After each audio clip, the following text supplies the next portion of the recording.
سمد همینجا بمون، جایی نریا. باشه آقا نور، جایی نمیرم. شاید چیزی لازم بشه بهت زنگ میزنم. اگه چیزی لازم داشتین بهم زنگ بزنین. بلال خانومم سلام منو برسونین. حتما.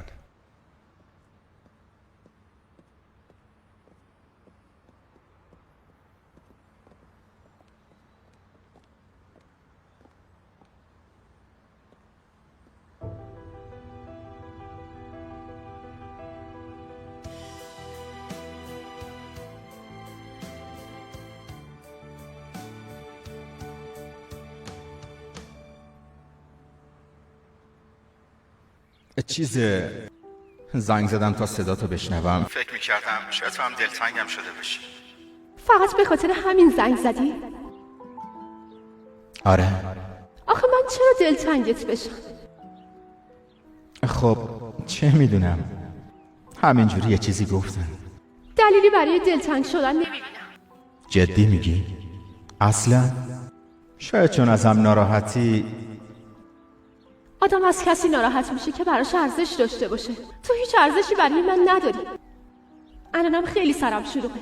دیگه بهم زنگ نزن.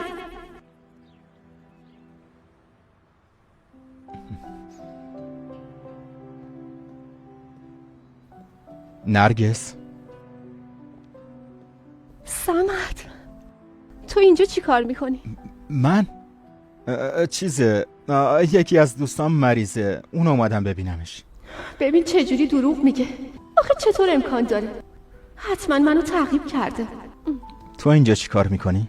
آبجیم حالش خوب نبود، آوردیمش بیمارستان. میدونم اما نمیشه که حالشو نپرسم. خدا بد نده، خدا کنه موضوع مهمی نباشه. نه، دکترش گفت جای نگرانی نیست. خب خدا رو شکر.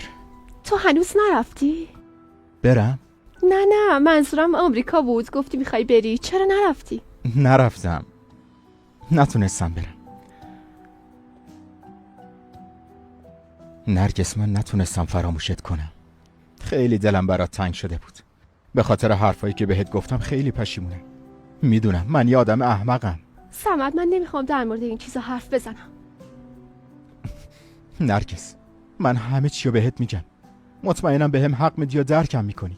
حتما منو میبخشی. یه شانس دیگه بهم بده. فردا همو ببینیم. سمد، من باید برم، مامانم منتظرمه. باشه، پس من فردا بهت زنگ میزنم. باشه، فعلا خدافظ. ممنون. خدافظ.